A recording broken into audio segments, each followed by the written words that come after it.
સવારે ખૂબ જ મોડી મારી નીંદર ઉડી એટલે હું હડબડાહટમાં ઊભો થઈ ગયો. નજર ફેરવી તો જોયું, મારી બીજી પત્ની, જેની સાથે લગ્નને થોડાક જ મહિના થયા હતા, તે આરામથી સૂતી હતી. મને ગુસ્સો આવ્યો કે એક સ્ત્રીની જવાબદારી હોય છે પુરુષને ઉઠાડવો, પરંતુ આ તો આરામથી ઊંઘતી હતી અને મારે ઓફિસ જવા માટે ઉતાવળ કરવી પડી રહી હતી. હું જલ્દી તૈયાર થઈને નાસ્તો કર્યા વગર કે ચા પીધા વગર જ ઓફિસ પહોંચી ગયો. ત્યાં જઈને મારું માથું દુખવા લાગ્યું, કેમ કે સવારમાં ચા નહોતી મળી. જેમ તેમ કરીને આખો દિવસ નોકરી કરી, ઓફિસમાં સમય વિતાવ્યો અને ઘરે આવતા આવતા સાંજના 7 વાગી ગયા. મેં ઘરની ઘંટડી વગાડી તો મારી બહેને દરવાજો ખોલ્યો અને તેનો મૂડ ખૂબ જ ખરાબ લાગી રહ્યો હતો. મેં પૂછ્યું, શું થયું? તેણે કહ્યું, કંઈ નહીં. મેં મારું માથું દબાવવાનું શરૂ કર્યું, કેમ કે માથામાં ખૂબ જ દુખાવો થઈ રહ્યો હતો. હું એક સારી કડક ચા પીવા માંગતો હતો, પરંતુ બહેનનો મૂડ જોઈને સમજી ગયો કે આજે તો સારી ચા પણ નહીં મળે.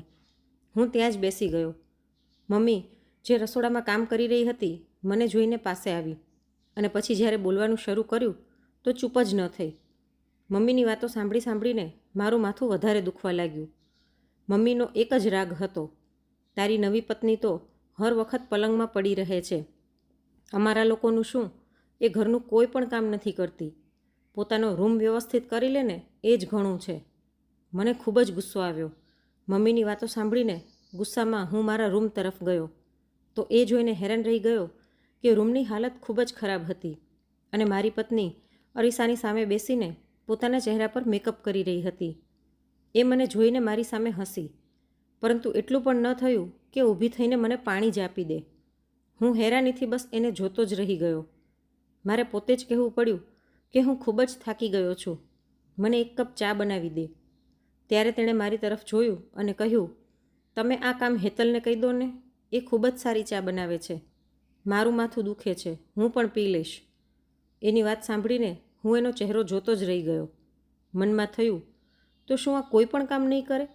ના મારું, ના મારા ઘરવાળાઓનું, અહીં સુધી કે પોતાનું પણ નહીં. એ સમયે માથાકૂટ કરવાનું મારું મન નહોતું, એટલા માટે દિલ ઉપર પથ્થર રાખીને બહાર આવ્યો અને મમ્મી સામે હાથ જોડી દીધા. મમ્મી, અત્યારે મને ચા બનાવી દે, હું પછી એની સાથે વાત કરી લઈશ. પણ આજે મમ્મી પણ ખૂબ જ ગુસ્સામાં હતી. તેણે સાફ મનાઈ કરી દીધી. કહ્યું, અત્યાર સુધી તારા જેટલા પણ કામ હતા હું જ કરતી આવી છું. હવે પોતાની આ મોડર્ન પત્નીને કહે કે તારા બધા કામ કરે. આજથી હું તારું એક પણ કામ નહીં કરું. મમ્મીની આ વાત સાંભળીને મારું માથું દર્દથી ફાટવા લાગ્યું. હું જે ઓફિસેથી એટલા માટે આવ્યો હતો કે ઘરે પહોંચીને થોડો આરામ કરીશ.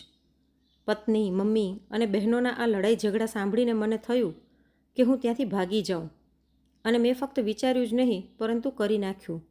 હું તરત ત્યાંથી ઊભો થઈને બહાર નીકળી ગયો. કોઈ નહોતું જાણતું કે હું ક્યાં જઈ રહ્યો છું. મમ્મીએ પાછળથી 1-2 વાર અવાજ દીધો, પરંતુ ત્યાર પછી કોઈએ કંઈ કહ્યું નહીં. કદાચ બધાએ મને મારી હાલત પર મૂકી દીધો હતો, પરંતુ મને બરાબર ખબર હતી કે હું ક્યાં જઈ રહ્યો છું.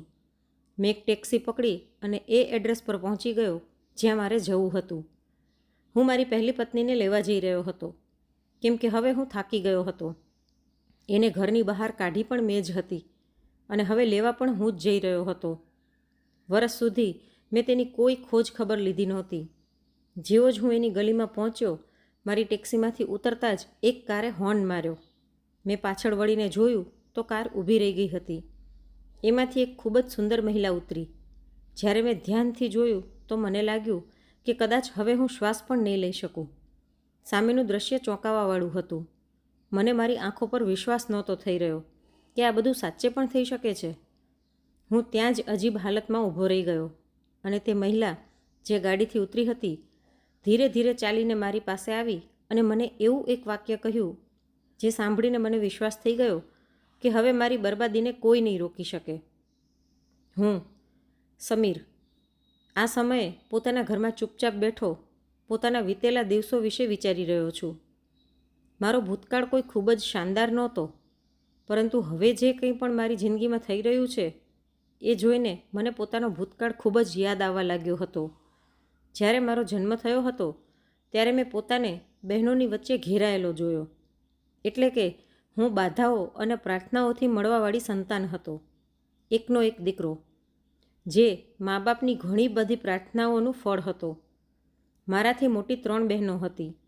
અમારા સગા સંબંધીઓએ સતત 3 દીકરીઓના જન્મ પર મારા મમ્મી અને પપ્પાનું જીવવું હરામ કરી નાખ્યું હતું.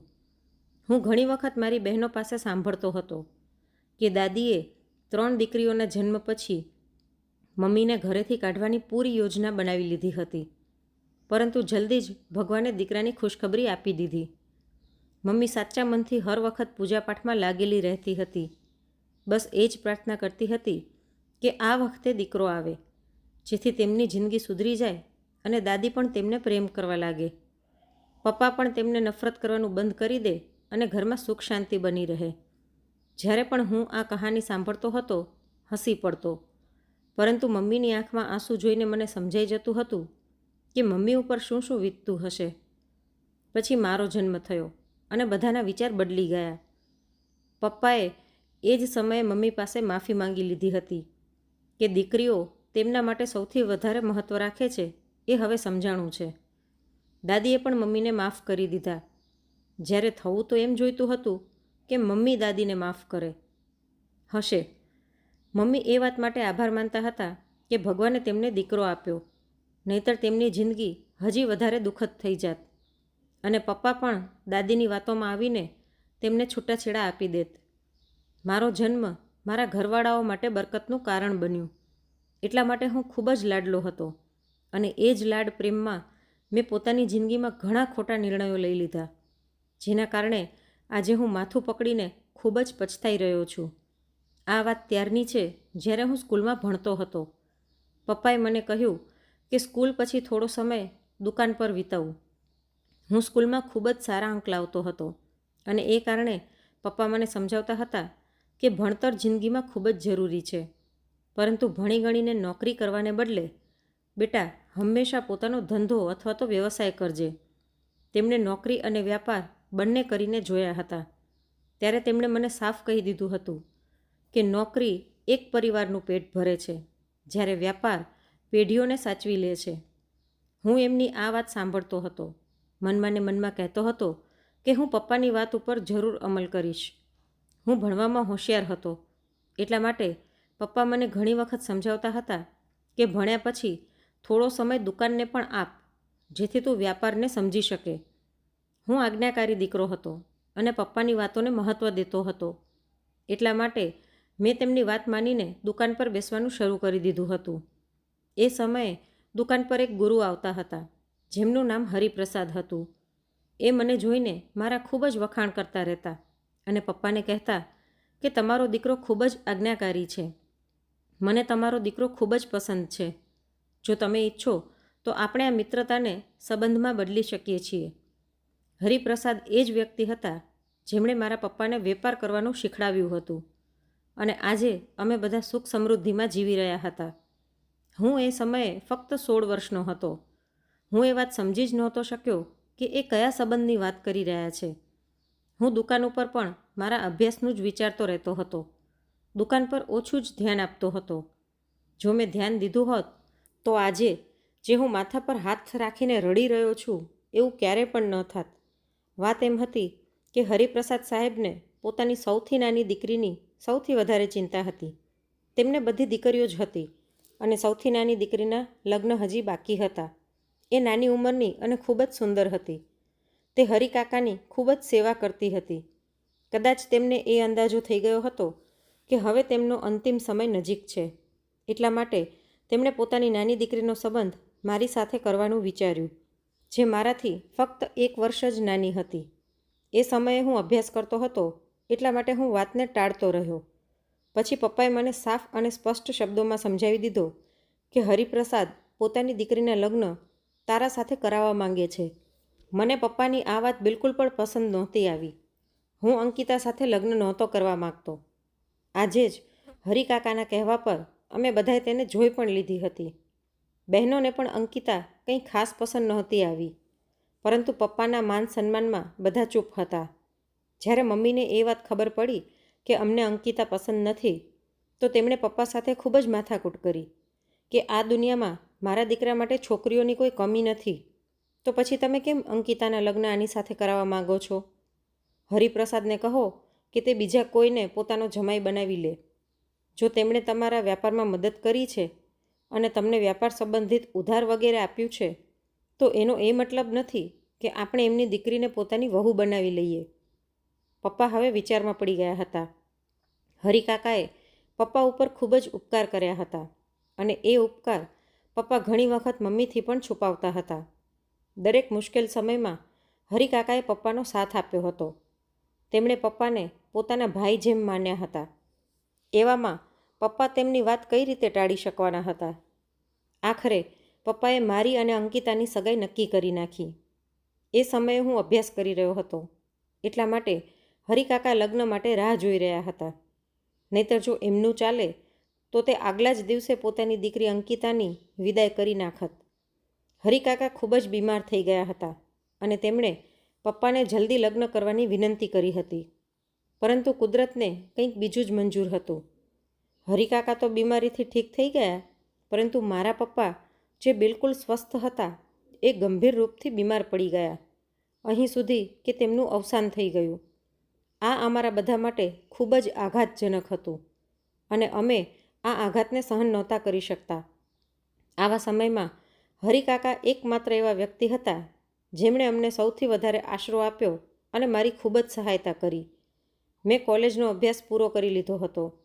ડિગ્રી મેળવ્યા બાદ મેં વ્યાપારમાં પગલું માંડ્યું અને ભગવાનની કૃપા અને હરિકાકાએ શીખડાવેલી વાતો પર અમલ કરીને વ્યાપાર ખૂબ જ સારી રીતે ચાલી નીકળ્યો. એવામાં એમણે ફરીવાર અમને એ યાદ અપાવવાની કોશિશ કરી કે તેમની દીકરીની સગાઈ મારી સાથે થઈ ગઈ છે. હું કરજમાં ડૂબી ગયો હતો, એટલા માટે મેં મન ઉપર પથ્થર રાખીને અંકિતા સાથે લગ્ન માટે હા પાડી દીધી. મમ્મીએ મને ઘણી વખત પ્રેમથી સમજાવવાની કોશિશ કરી હતી કે જો તને અંકિતા પસંદ ન હોય તો હરિકાકા સમજી જશે, પરંતુ હવે હું કયા મોઢે તેમને ના પાડત? તેમની દીકરી ઘણા સમયથી મારા નામ પર બેઠી હતી, પરંતુ જો હું મમ્મીની વાત એ સમયે માની લેત તો આજે જે બદનામી મારા નસીબમાં આવી છે એ ક્યારેય ન આવત. મેં અંકિતા સાથે લગ્ન તો કરી લીધા હતા, પરંતુ મનથી તેને ક્યારેય પણ પ્રેમ ન કરી શક્યો, કેમ કે મેં તેને એ નજરથી ક્યારેય જોઈ જ નહોતી.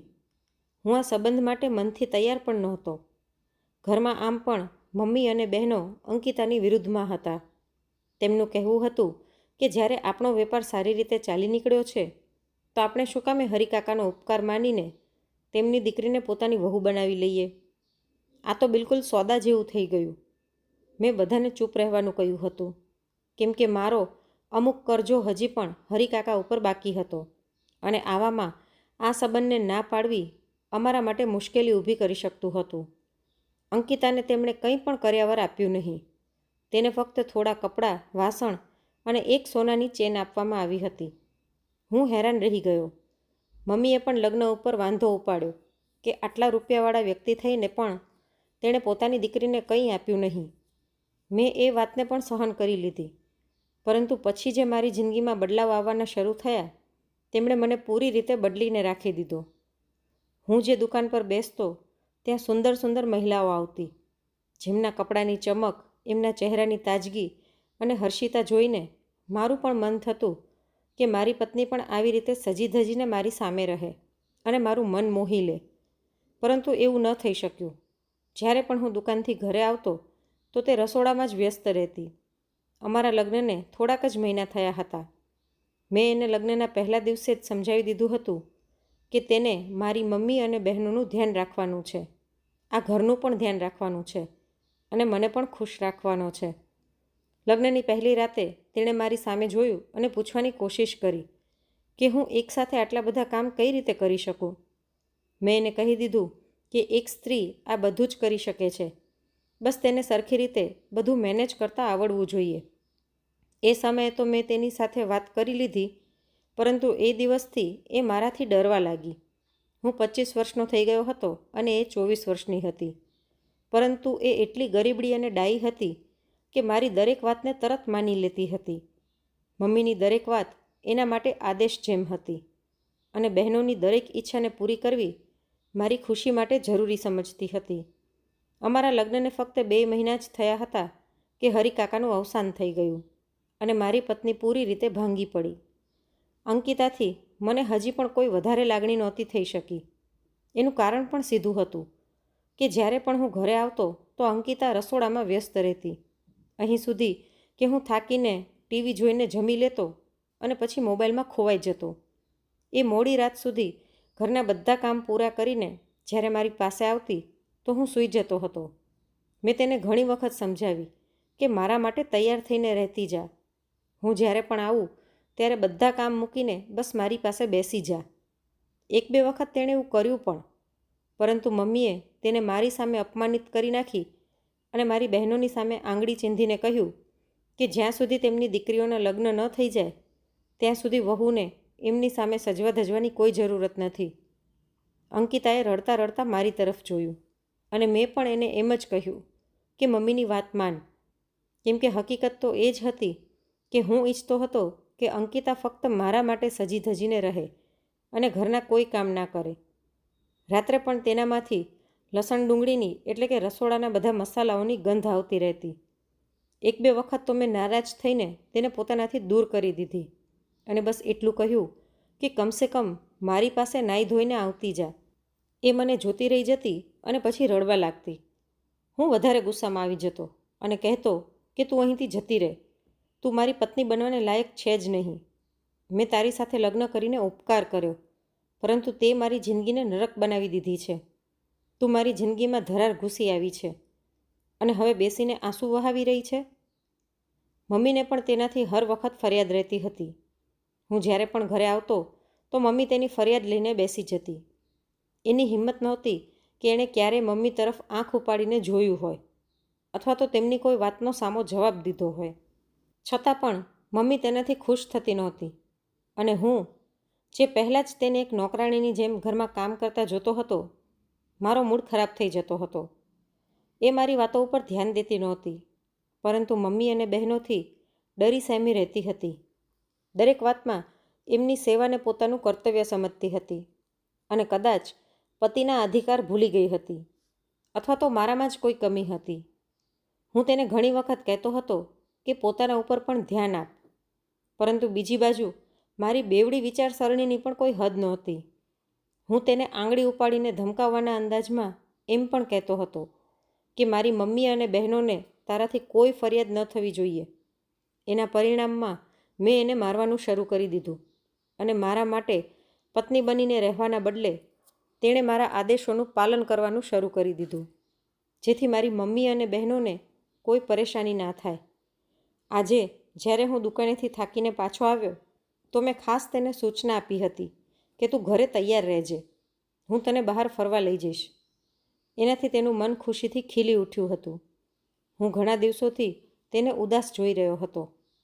એ જે ધીરે ધીરે પોતાને બદલી રહી હતી, પરંતુ કોઈને કોઈ એવું કામ કરી જ નાખતી હતી જેનાથી મારી બધી ભાવનાઓ માટીમાં મળી જતી હતી. આજે પણ એવું જ થયું. મેં અંકિતાને કહ્યું હતું કે એ તૈયાર રહે, પરંતુ જેવો જ હું ઘરે પહોંચ્યો આખું ઘર વિખરાયેલું હતું. અંકિતા રસોડામાં જમવાનું બનાવી રહી હતી.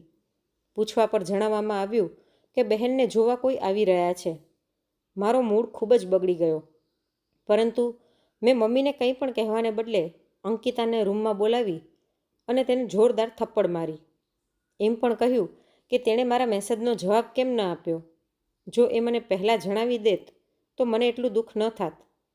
અંકિતા રોઈ પડી. તેણે મને કંઈ પણ કહ્યું નહીં. બસ એ જ હાલમાં જેમાં એ કામ કરી રહી હતી, ઘરેલું કપડામાં, વિખરાયેલા વાળમાં થાકેલો ચહેરો લઈને. મને ખૂબ જ ગુસ્સો આવ્યો.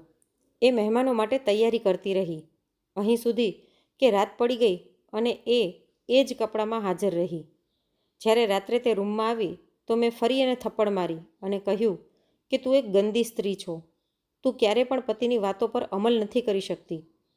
મારી વાત પર તે રડવા લાગી. બોલી, તમે મારી વાત તો સાંભળો.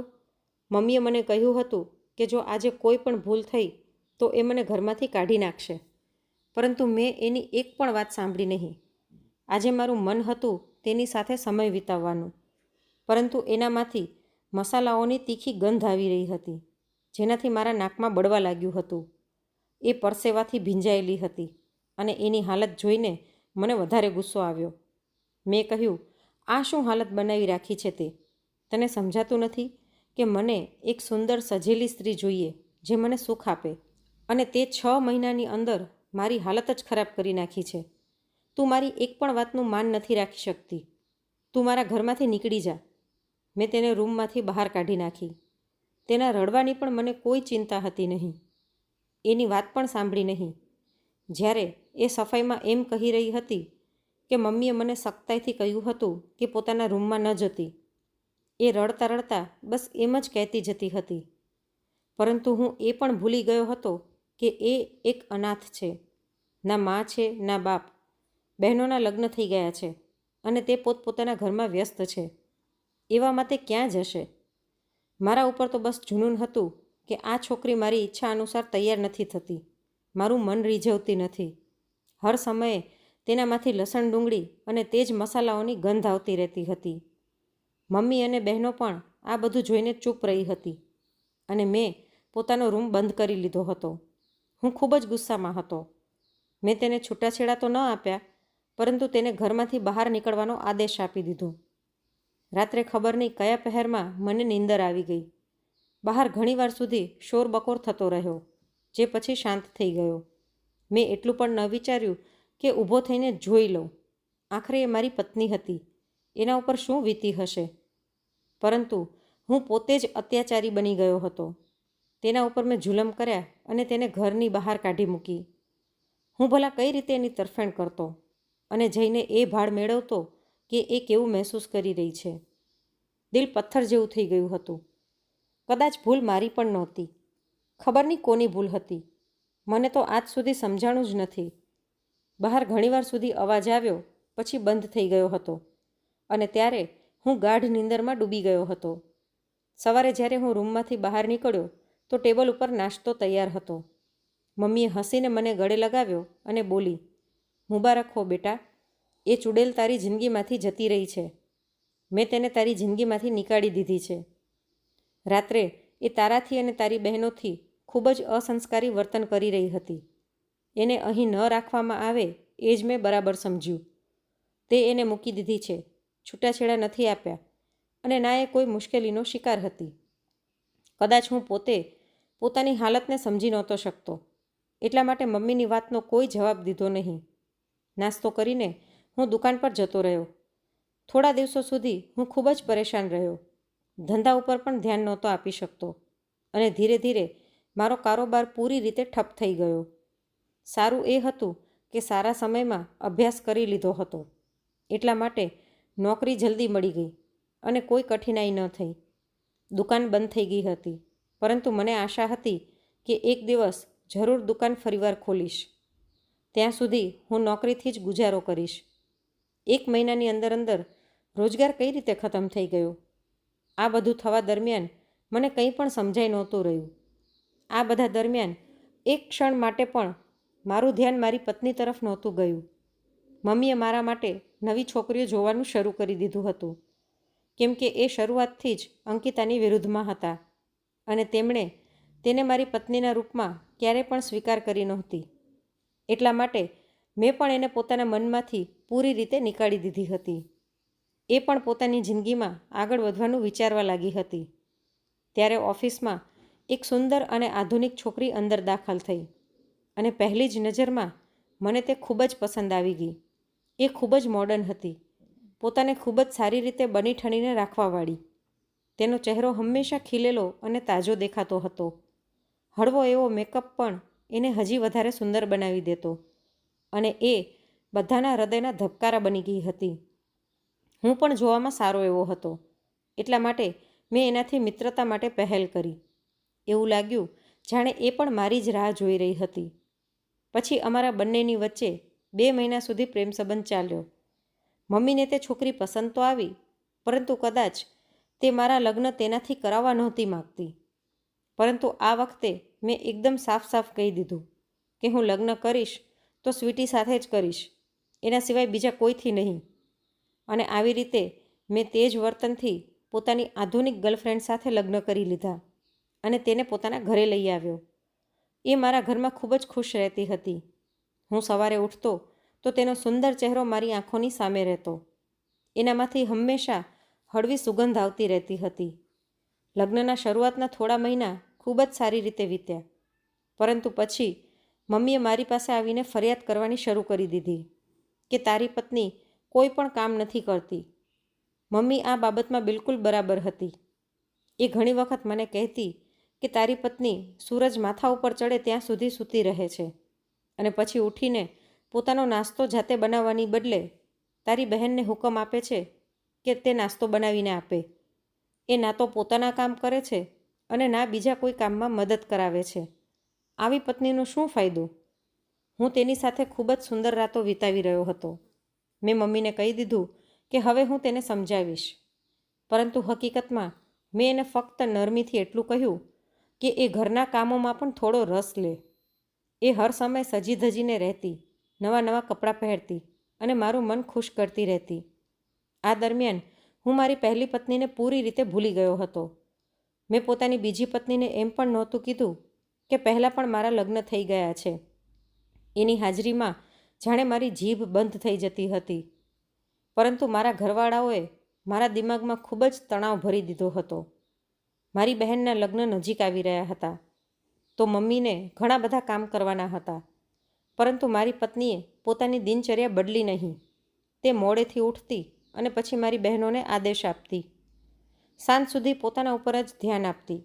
પછી મારા આવતા જ મને ખુશ કરતી, મારી સાથે બેસીને વાતો કરતી, મને જમવાનું પીરસતી અને એવી રીતે જ હસી મજાકમાં સમય વીતી જતો. પરંતુ હવે હું આ ઝડપી જીવનથી કંટાળવા લાગ્યો હતો, કેમ કે સવારે સમયસર ઓફિસે પહોંચી શકતો નહોતો. ક્યારેક ક્યારેક તો નાસ્તો પણ નહોતો મળતો. કપડાં પણ પ્રેસ રહેતા નહીં, અને જો રહેતા પણ તો સરખી રીતે ધોવાયેલા ન રહેતા. મમ્મી ધોબીને કપડાં આપતી હતી, કેમ કે મારી પત્નીને તો સમય હતો જ નહીં કે એ મારા કપડાં ધોવે. મેં ઘણી વખત મમ્મીને નોકરાણી રાખવા માટે કહ્યું, પરંતુ તેમણે ના પાડી દીધી કે મને નોકરાણીનું કામ જરાય પસંદ નથી અને આ સમયમાં વિશ્વાસપાત્ર નોકરાણી મળવી પણ અઘરી છે. હવે હું ખૂબ જ કંટાળી ગયો હતો. મારી અંદર પણ ગુસ્સો અને ચીડચીડાપણું પેદા થવા લાગ્યું હતું.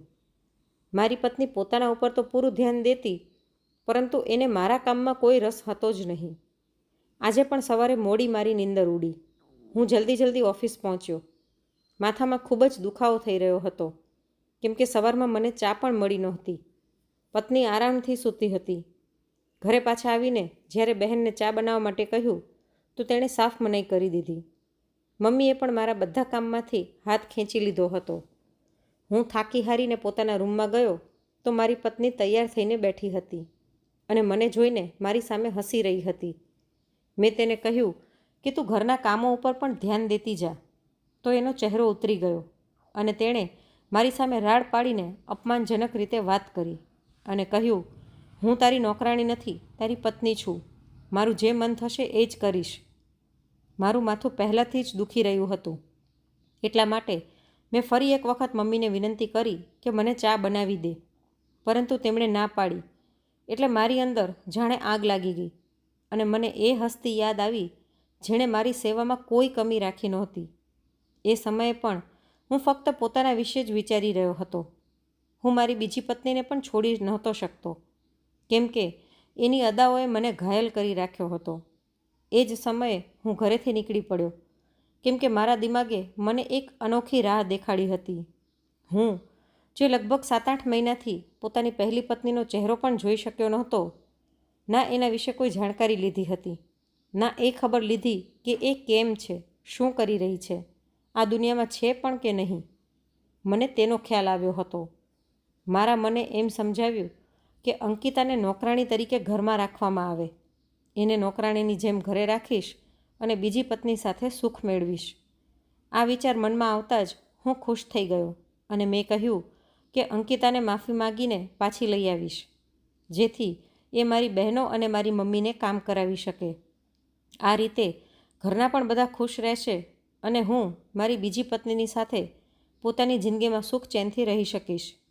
મેં ટેક્સી લીધી અને એ સરનામા પર પહોંચી ગયો, કેમ કે મારા મનમાં ખૂબ જ ડર બેઠેલો હતો અને હું રોજના આ કલહથી પરેશાન થઈ ગયો હતો. હું જલ્દી જ બતાવવામાં આવેલી જગ્યાએ પહોંચી ગયો. ટેક્સી જેવી જ એક જગ્યાએ ઊભી રહી, એક સુંદર અને ખૂબ જ મોંઘી કાર અંદર દાખલ થઈ. હોર્ન વાગ્યો તો હું એક બાજુ થઈ ગયો, પરંતુ પછી મારી આંખો ફાટેલી રહી ગઈ, કેમ કે કારમાંથી જે મહિલા ઉતરી એના ઉપર મારી નજર ગઈ અને હું ત્યાં જ સ્તબ્ધ રહી ગયો. તે મહિલા બીજી કોઈ નહીં પરંતુ મારી પહેલી પત્ની હતી. તેને આ હાલતમાં જોઈને મને મારી આંખો પર વિશ્વાસ નહોતો થઈ રહ્યો. મને એવું લાગી રહ્યું હતું કે જાણે હું કોઈ સપનું જોઈ રહ્યો હોઉં. એણે પણ મને જોઈ લીધો હતો. મારી સામે જોઈને હસી. તે સુંદર સાડીમાં ખૂબ જ સુંદર લાગી રહી હતી. મને જોઈને પોતાની સાડીનો પાલવ ઠીક કરતા તે મારી પાસે આવી અને મને નમસ્તે કર્યું. પછી બોલી, શું થયું? મને જોઈને ચોંકી ગયા? તમને શું લાગતું હતું કે હું ક્યારે પણ સજી ધજી નહોતી શકતી? એટલે કે એને હજી પણ એ વાતો યાદ હતી, જે કારણે મેં એને ઘરની બહાર કાઢી મૂકી હતી. હું તેને આવી રીતે જોઈને, તેના ઠાઠ જોઈને હેરાન હતો. વિશ્વાસ જ નહોતો થઈ રહ્યો કે એ મારી એ જ પહેલી પત્ની હોઈ શકે છે. મને કંઈ સમજાઈ નહોતું રહ્યું કે આ બધું કઈ રીતે થયું. આ બધું અચાનક બદલી કેમ ગયું? જ્યારે હું કહેતો હતો ત્યારે તો તે આવું કંઈ પણ કરતી નહીં. આજે જ્યારે હું તારી સાથે ફરીવાર પોતાનો સંબંધ સુધારવા આવ્યો છું તો તે તો મને ચોંકાવી જ દીધો. મારા મોઢામાંથી જે શબ્દ નીકળ્યા એ જ હતા. એ મારી સામે જોઈને હસી અને બોલી, અંદર આવો, અંદર બેસીને વાત કરીએ. એના બોલવામાં નરમી જરૂર હતી, પરંતુ તેની આંખોમાં ખૂબ જ દર્દ અને ગુસ્સો ભરેલો હોય એવું મને લાગ્યું. એ મને પોતાના આલિશાન બંગલાની અંદર લઈ ગઈ. એ ઘરને મેં પહેલાં પણ જોયું હતું. હરિકાકાનું ઘર ખૂબ જ સાદું હતું, પરંતુ આ ઘરને જોઈને મારી આંખો ચોંકી ગઈ. આ બધું શું છે? આટલી જલ્દી તે લગ્ન કરી લીધા છે શું? કોઈ રૂપિયાવાળા માણસને ફસાવી લીધો છે? તેણે ખૂબ જ ધીરેથી મારી વાત સાંભળી અને પછી હસીને મારી તરફ જોયું. એની હસીમાં ખૂબ જ દર્દ હતું. કહેવા લાગી, આ બધું મારી મહેનતનું પરિણામ છે. તમે તો મને ઘરથી બહાર નીકળવાનો હુકમ આપી દીધો હતો અને એ પણ ન પૂછ્યું કે હું એ હાલતમાં શું કામે હતી. એ હાલતનું કારણ તમારી મમ્મી અને બહેનોની ધમકીઓ હતી. તેમણે મને રીતસર ધમકાવી હતી કે જો મેં તેમના ભાઈના મનમાં જગ્યા બનાવવાની કોશિશ કરી કે તેમના દીકરાને પોતાના વશમાં કરવાની કોશિશ કરી તો એ બધા મળીને મને મારી નાખશે. પોતાનો જીવ બચાવવા માટે મેં તમારું અપમાન સહન કર્યું. પોતાની આબરૂ બચાવવા માટે પોતાને નોકરાણી બનાવી લીધી. હું મજબૂર હતી, પરંતુ એ દિવસે હું મજબૂત બની ગઈ જ્યારે તમે મારો હાથ પકડીને મને ઘરથી કાઢી મૂકી અને કહ્યું કે આજ પછી મારો તારી સાથે કોઈ સંબંધ નથી. તારા જેવી નોકરાણી બનેલી સ્ત્રીને હું પોતાની જિંદગીમાં વધારે જગ્યા નહીં આપી શકું. તારામાંથી હર સમય લસણ, ડુંગળી અને મસાલાની વાસ આવતી રહે છે. તું પોતાને સજાવીને નથી રાખતી. તું મને ખુશ નથી કરતી. આ વાતો એને પણ યાદ હતી અને એ જાણે પોતાના દુઃખમાં ડૂબી ગઈ હતી. મેં તરત તેની વાત કાપી અને કહ્યું, હવે બધું ઠીક થઈ જશે. હું હવે એવો નથી રહ્યો. તેણે મારી તરફ જોયું અને હસવા લાગી. કહ્યું, આજે પણ તમે સૌથી વધારે ખોટાળા છો. તમે ખોટું બોલો છો. તમે બીજા લગ્ન કરી લીધા છે. હું હેરાન રહી ગયો.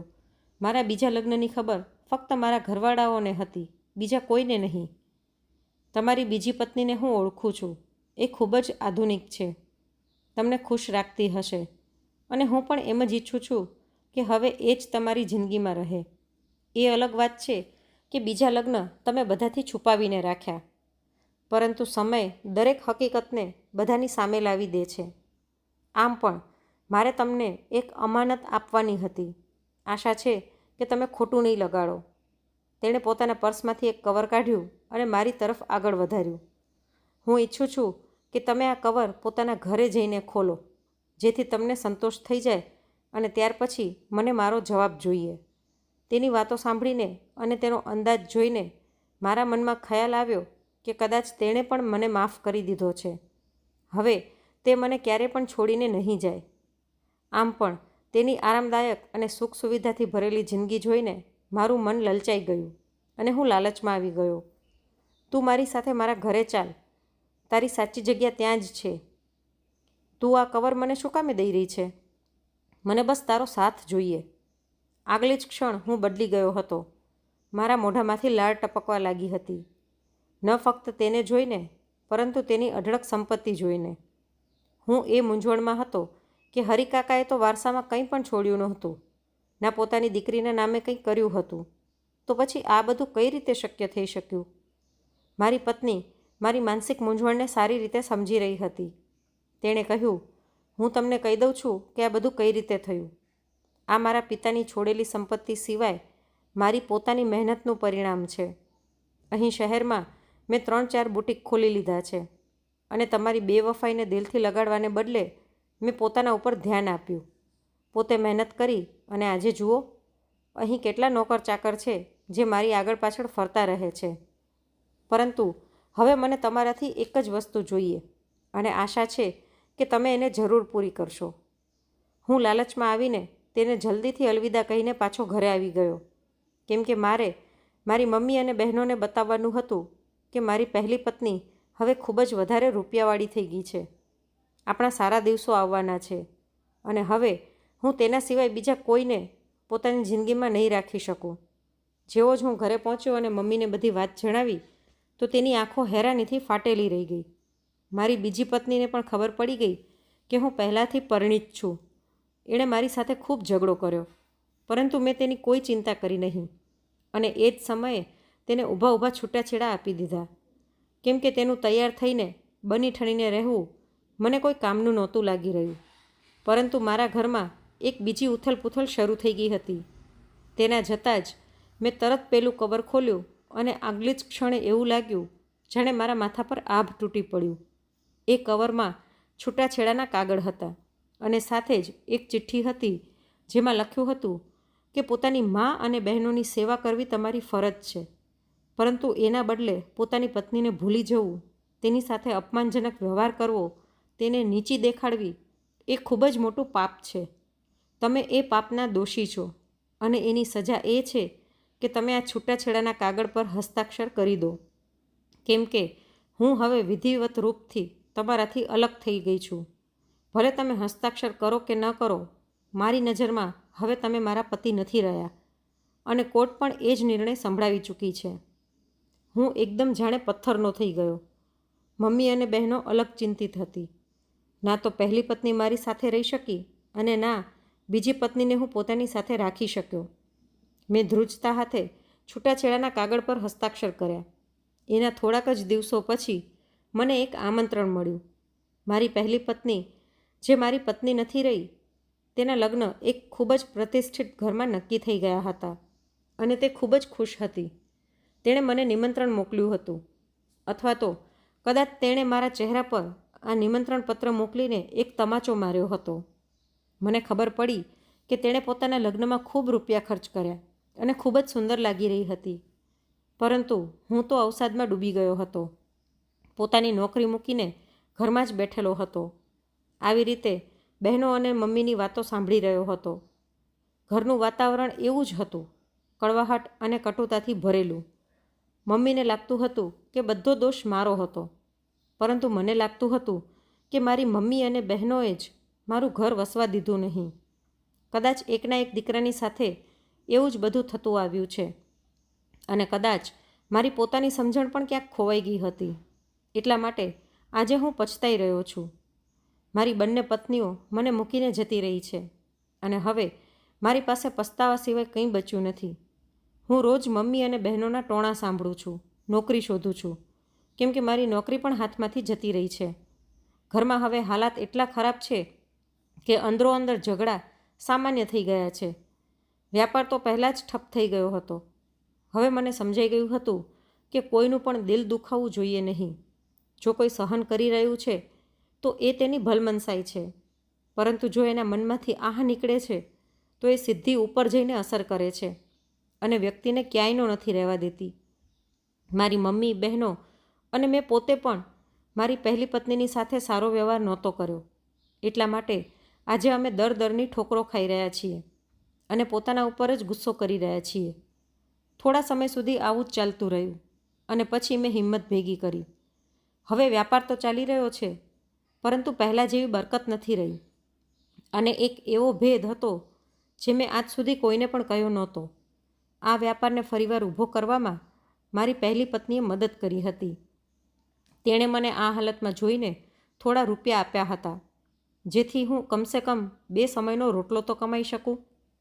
જિંદગી શરમસાર થઈ ગઈ છે, પરંતુ એક સબક પણ શીખડાવી ગઈ છે કે માણસે પોતાના સારા સમયમાં અભિમાન કરવું જોઈએ નહીં, જેથી ખરાબ સમયમાં તેને સારા અને સાચા સાથીનો સાથ મળી શકે. તો મિત્રો, આજની આ વાર્તા તમને કેવી લાગી અને તમે કયા શહેરમાંથી સાંભળી રહ્યા છો તે કોમેન્ટ કરીને જરૂરથી જણાવજો. અને જો વાર્તા ગમી હોય તો લાઈક કરીને વધુમાં વધુ શેર પણ કરજો. અને આવી જ અવનવી વાર્તા સાંભળવા માટે અમારી ચેનલ તૃષા વોઇસને સબસ્ક્રાઈબ જરૂરથી કરજો.